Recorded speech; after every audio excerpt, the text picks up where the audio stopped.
बिस्मिल्लाहिर्रहमानिर्रहीम। अस्सलाम वालेकुम students, welcome to Excel academy.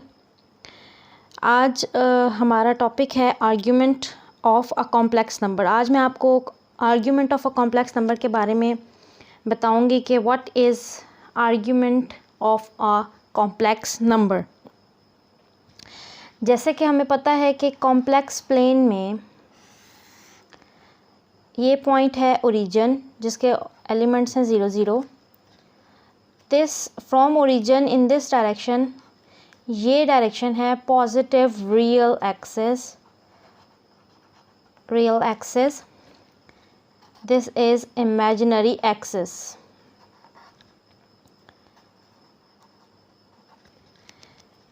This is point, suppose A, B, representing a complex number. Suppose Z is equals to A plus B iota. Z plus B iota, Z equals to A plus B iota को represent करता है point P A B in this complex plane. Okay, origin से point P को अगर हम मिलाते हैं तो ये जो लाइन है OP, इसको आप कहते हो दिस इज़ रेडियस वेक्टर, या ये मॉड्यूलस ऑफ Z से भी इसको रिप्रेजेंट करते हैं।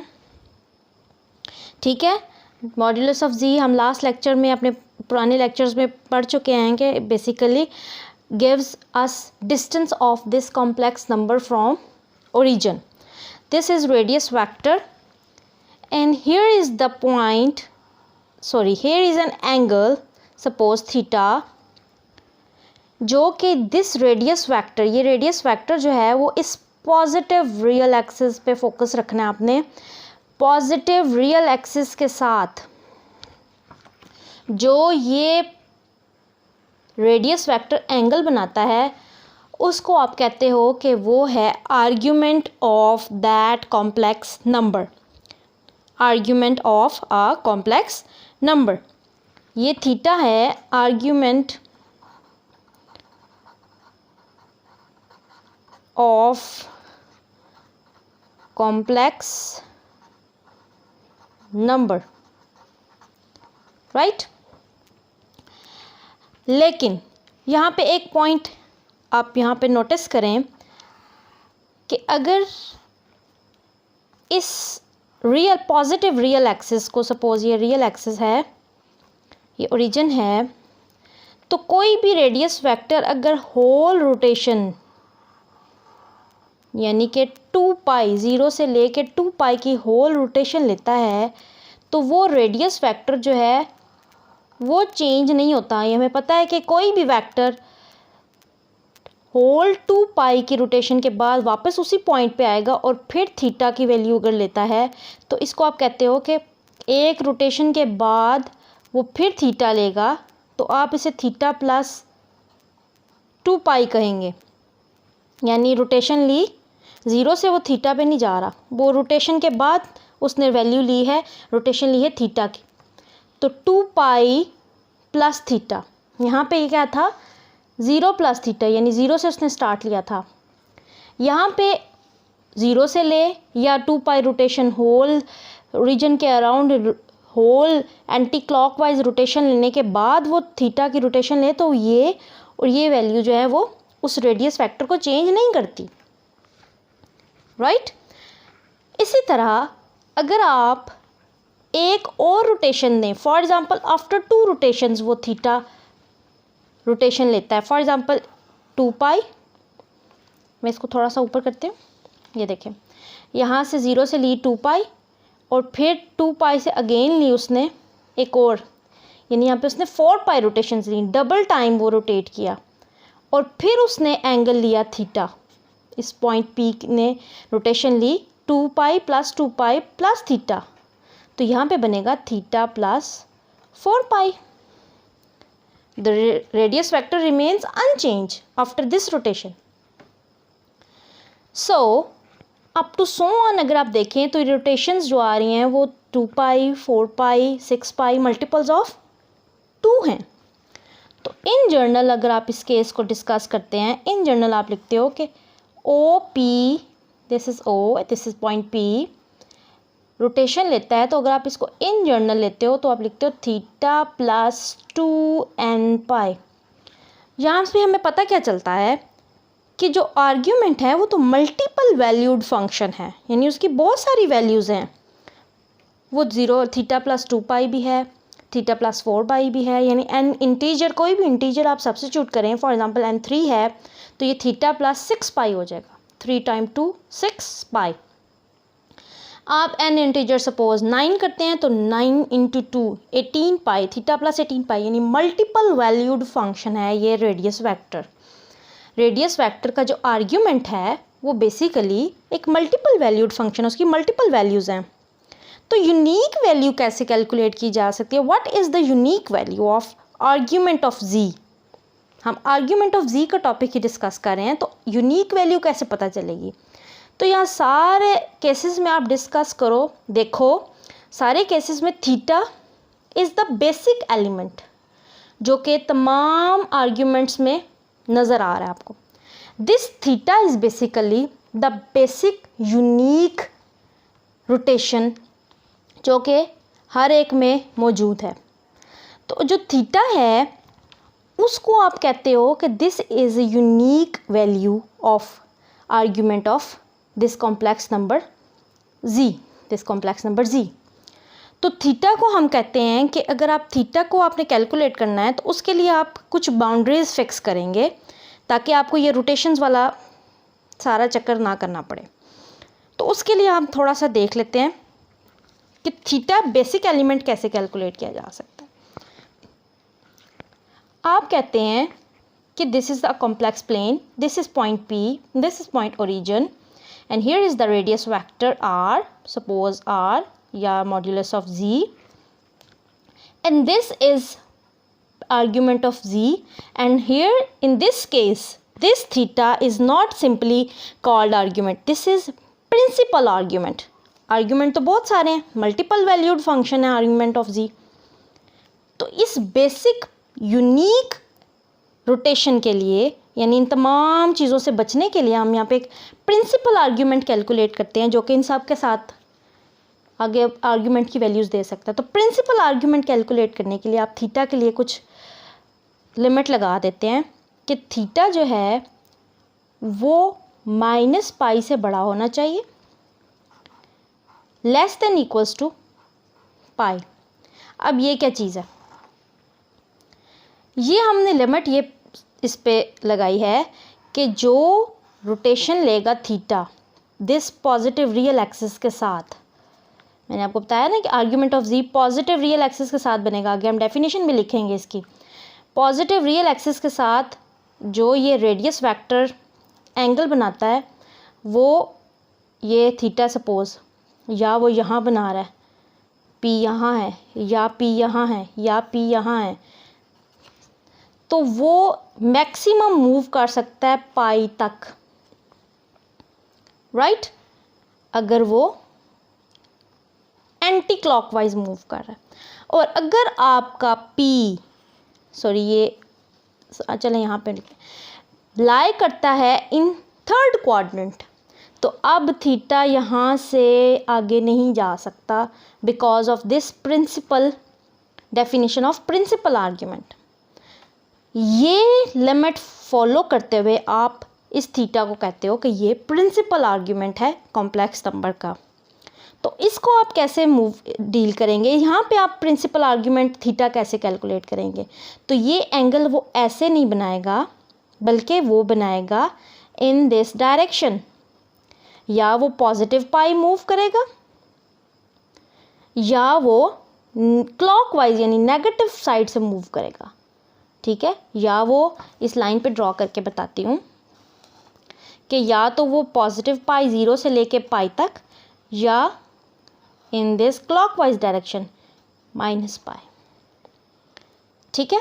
तो ये चीज़ हमने प्रिंसिपल आर्ग्यूमेंट के लिए तय कर दी कि प्रिंसिपल आर्ग्यूमेंट कैलकुलेट किया जा सकता है सिर्फ और सिर्फ इस कंडीशन को फॉलो करते हुए।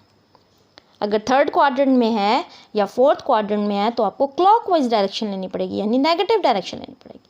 और अगर फोर्थ सेकंड में है तो आप पाई तक रोटेट करवा सकते हैं रेडियस वेक्टर को। ठीक है, अब इसकी हम फॉर्मल डेफिनेशन लिखते हैं, उसमें मज़ीद चीज़ें आपको क्लियर करते हैं। ठीक है, ओके जी, आर्ग्यूमेंट ऑफ जी हेडिंग देंगे और डेफिनेशन लिखेंगे। The argument is an angle made by the radius vector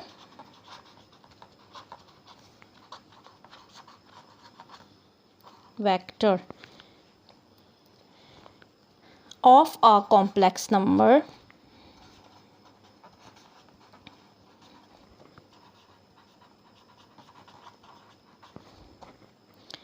with the positive real axis and is written as argument arg of z। क्या लिखा हमने यहाँ पे? आर्ग्यूमेंट एक एंगल है थीटा, जिसको हमने नाम दिया हुआ है, अभी आपने एक्सप्लेनेशन में देखा।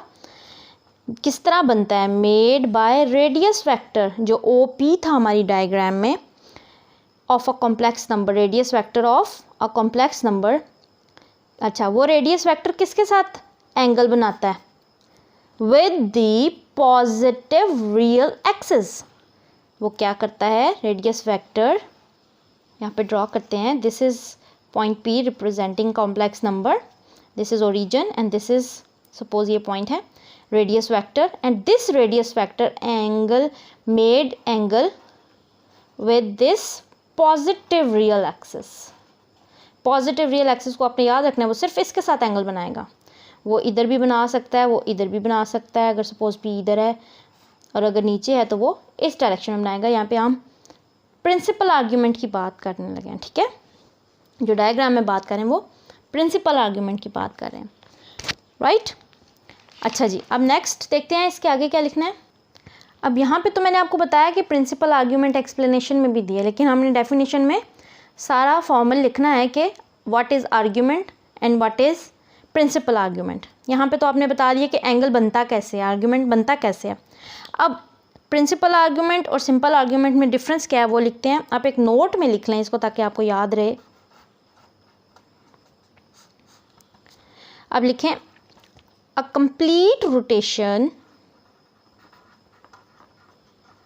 अ complete rotation around the origin, around the origin leaves a complex number, leaves a complex number या कॉम्प्लेक्स, सॉरी नंबर नहीं, अब वेक्टर की बात हो रही है, सॉरी, अनचेंज्ड। क्या बात की है यहाँ पे?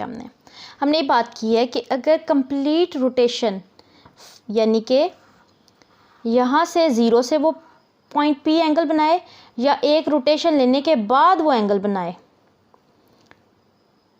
0 प्लस थीटा या 2 pi plus theta, the radius vector remains unchange. यहाँ पे 2 पाई प्लस थीटा की रोटेशन है,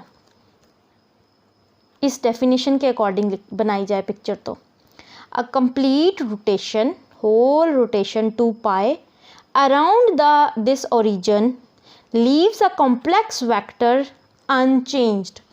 यानी वो अगर यहाँ से रोटेशन लेगा ज़ीरो से या पूरी रोटेशन कंप्लीट लेने के बाद रोटेशन लेगा तो रेडियस वेक्टर चेंज नहीं होगा, लीव्स अनचेंज्ड। सो आगे हम लिखते हैं कॉमा के बाद, so there are many choices many choices which could be made, ये डेफिनेशन आपने लिखनी है सारी ताकि आपको ये याद रहें बातें सारी।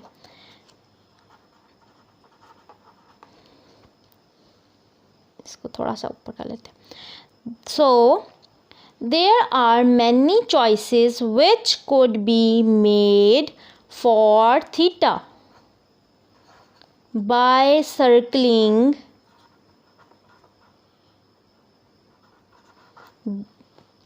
the origin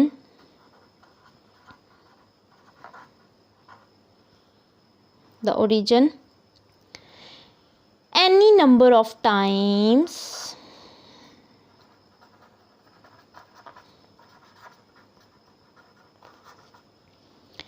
as theta plus 2 pi, theta plus 4 pi या theta plus 6 pi up to so on. यहाँ पे हमने क्या लिखा? हमने लिखा कि कंप्लीट रोटेशन अगर आप अराउंड द ओरिजिन लेते हो तो वो 0 पे हो या 2 पाई लेने के बाद हो, वेक्टर को चेंज नहीं करेगा, तो वेक्टर रिमेन्स अनचेंज्ड। सो आप उसको बहुत मैनी टाइम्स रोटेट कर सकते हो अराउंड ओरिजिन।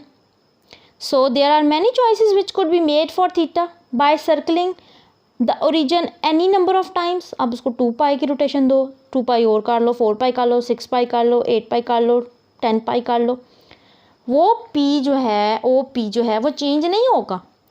ठीक है, तो फिर क्या हुआ यहाँ पे हमें पता चला। सो आर्ग्यूमेंट हैज़ मल्टीपल वैल्यूज़। यही बात है ना, बहुत सारी वैल्यूज़ आ जाएंगी। ये भी आर्ग्यूमेंट है, थीटा भी आर्ग्यूमेंट है, थीटा प्लस 2 पाई भी आर्ग्यूमेंट है, थीटा प्लस 4 पाई भी आर्ग्यूमेंट है, थीटा प्लस 6 पाई भी आर्ग्यूमेंट है। तो ये मल्टीपल वैल्यूज़ हो गई, ऐसी बात ही है। तो फिर अब हमें क्या पता है कि हमने कौन सा वाला आर्ग्यूमेंट कैलकुलेट करके देना है। जब आपसे कहा जाता है कि find argument of a complex number, हमने किस रोटेशन के बाद एंगल बताना है, तो हम यहाँ पे क्या लिखेंगे? यहाँ पे हम एक यूनिक वैल्यू, ऐसी वैल्यू जो तमाम आर्ग्यूमेंट्स को कवर करती है, वो यूनिक वैल्यू क्या होती है? So for unique value of argument we need principal value or basic value. We need principal value कह लें या argument कह लें, ज़्यादा बेहतर है argument लिख लें। We need principal argument, ठीक है, जो तमाम प्रिंसिपल आर्ग्यूमेंट्स जो आपने कैलकुलेट किए उनसे डिफरेंट हो, जो कि बेसिक वैल्यू होगी। सो अब क्या होगा? So this principle argument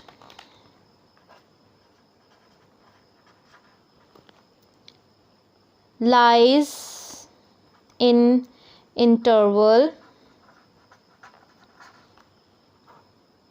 minus pi, यानी हम यहाँ पे माइनस पाई पे स्मॉल ब्रैकेट लगाएंगे, जिससे मतलब है कि माइनस पाई शामिल नहीं है, वो सिर्फ डायरेक्शन बता रहा है आपको, एंड पाई तक मूवमेंट होगी, राइट।